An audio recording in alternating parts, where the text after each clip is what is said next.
మనస్సు ఒక్కొక్కసారి మంచి ఆలోచనలను, మరొక్కసారి చెడు ఆలోచనలను కలిగి ఉంటుంది.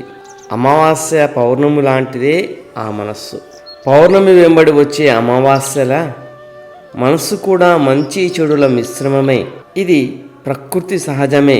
కానీ చెడు మార్గం వైపు వెళ్ళేటటువంటి మనస్సును మాత్రం మంచి మార్గం వైపు తీసుకొని రావచ్చు. అది ఎలాగంటే, పశువు ఉదయం మొత్తం గడ్డిని తీసుకొని ఇంటికి వచ్చిన తర్వాత కూర్చొని నెమరు వేసినట్లు, పశువు ఉదయం అంతా గడ్డిని మేసి రాత్రి నెమరు వేసినట్లు, నీవు కూడా ఉదయం నుంచి రాత్రి వరకు చేసిన కార్యాలన్నింటినీ నిద్రకు ఉపక్రమించే 10 నిమిషాల ముందు ప్రశాంతంగా కూర్చొని, ఉదయం నుంచి రాత్రి నిద్రకు ఉపక్రమించే సమయం వరకు నీవు చేసినటువంటి కార్యాలలో మంచి కార్యాలను, చెడు కార్యాలను విభజించుకొని, చెడు కార్యాలను ఎందుకు చేశామో అని ఒక్కసారి నువ్వు నెమరు వేసుకుంటూ ఉంటే నెమ్మదిగా నీ నుంచి చెడు అనేది దూరం అయిపోతుంది.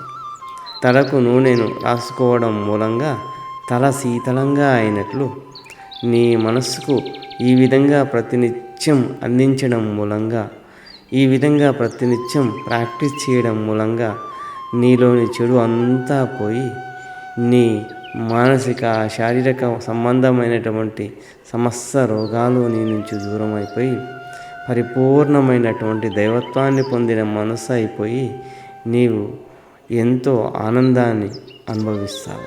ఇది సత్యం. మనస్సును నీవు చెడు మార్గం నుంచి తప్పించడానికి ఇది ఒక అద్భుతమైనటువంటి మార్గం. ఆలోచించు, ఆచరించు, ఫలితాన్ని పొందు, జీవితాన్ని ఆనందంగా గడుపు.